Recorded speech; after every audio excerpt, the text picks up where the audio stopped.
Panorama group, जो सोचता है वो करता है। आपके अपने सपनों का आशियाना। ग्रामीणों की बढ़ रही है जरूरत, लेकिन एमएलए साहब और एमएलसी साहब कुछ कर नहीं पा रहे हैं। नमस्कार, न्यूज़ फॉर नेशन देख रहे हैं आप, मैं हूं सानिया आपके साथ। जैसा कि आप लोग जानते हैं कि अब जितने भी गांव हैं वो भी शहर की तरह डेवलप होना चाहते हैं। लोगों की अलग अलग ज़रूरतें, अलग अलग मांग है, और ऐसे में कई सारी मांग ऐसे भी होती हैं जो योजनाओं के अंतर्गत नहीं आती हैं। और ऐसे में जो एमएलए या एमएलसी हैं वो उस योजना के तहत ही काम कर सकते हैं। जो बाहरी ज़रूरतें रहती हैं, उन योजना के बाहर की जो ज़रूरतें हैं गाँव के लिए, उन ज़रूरतों को वो पूरा नहीं कर सकते हैं। जो पैसे उनके पास आते हैं, जो फंड उनके पास आता है, वो सिर्फ 45 तरह की योजनाओं में ही इस्तेमाल कर सकते हैं। और यही सबसे बड़ा रोड़ा बन जा रहा है गांव के विकास में। तो चलिए इसके बारे में जो जानकारी है हम जरा आपको विस्तार से बताते हैं कि कैसे एमएलए साहब और एमएलसी साहब की मुसीबतें बढ़ रही हैं। बिहार के गांव अब सिर्फ सड़क और नाली नहीं बल्कि शहरों जैसी आधुनिक सुविधाएं मांग रहे हैं। कहीं ग्रामीण हाई मास्टर लाइट की मांग कर रहे हैं, तो कहीं सीसीटीवी कैमरे, computer, open gym, sports kit, पेयजल व्यवस्था और कब्रिस्तान की घेराबंदी की जरूरत सामने आ रही है। लेकिन ग्रामीणों की बदलती जरूरतों और मुख्यमंत्री क्षेत्र विकास योजना के मौजूदा नियमों के बीच तालमेल नहीं बैठा पा रहे हैं।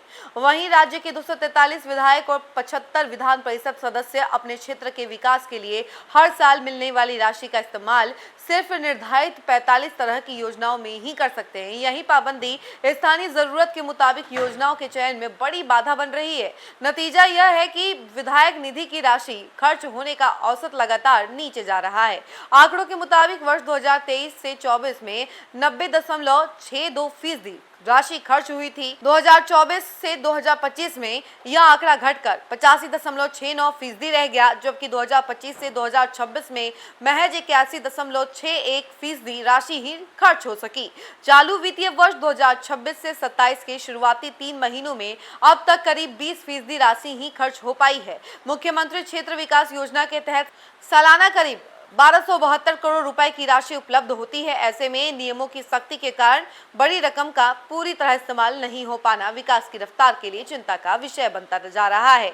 विधायकों की ओर से अब एमपी फंड की तर्ज पर नियमों में बदलाव की मांग तेज हो रही है। एमपी फंड में प्राथमिकता के 12 व्यापक क्षेत्रों के तहत कई तरह के विकास कार्य कराए जा सकते हैं। मानसून सत्र में विधानसभा अध्यक्ष प्रेम कुमार ने भी सरकार से सवाल किया कि राज्य में एमपी फंड की तर्ज पर व्यवस्था लागू करने में क्या परेशानी है। नियमों में ढील मिलने से ग्रामीण क्षेत्रों में उनकी वास्तविक जरूरत के मुताबिक टिकाऊ सामुदायिक परिसंपत्तियां तैयार की जा सकती है। महंगी निर्माण सामग्री और बढ़ती विकास जरूरतों को देखते हुए 2 दर्जन से अधिक विधायक निधि को मौजूदा 4 करोड़ रुपए से बढ़ाकर 6 से 8 करोड़ रुपए करने की मांग कर चुके हैं। इसके साथ ही स्थानीय जरूरत के हिसाब से राशि खर्च करने के लिए अधिक वित्तीय स्वायत्तता देने की मांग भी उठ रही है। मौजूदा पाबंदियों के कारण कई ऐसी योजनाएं हैं जिन्हें एमपी फंड से कराया जा सकता है, लेकिन विधायक निधि से नहीं। इनमें ट्यूबवेल और आरओ प्लांट, और इसके अलावा सरकारी स्कूलों में कंप्यूटर और आईटी उपकरण, प्राथमिक स्वास्थ्य केंद्र और सार्वजनिक शौचालय,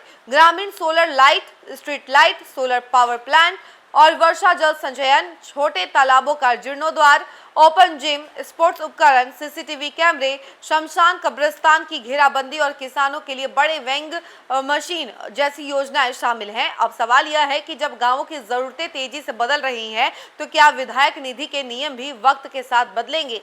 अगर नियमों में लचीलापन आता है तो विधायकों के पास स्थानीय जरूरत के मुताबिक योजनाएं चुनने की अधिक आजादी होगी और वर्षों से विकास की बाट जो रहेगा वो में बुनियादी सुविधाओं के साथ आधुनिक सामुदायिक संसाधन भी तेजी से विकसित किए जा सकेंगे।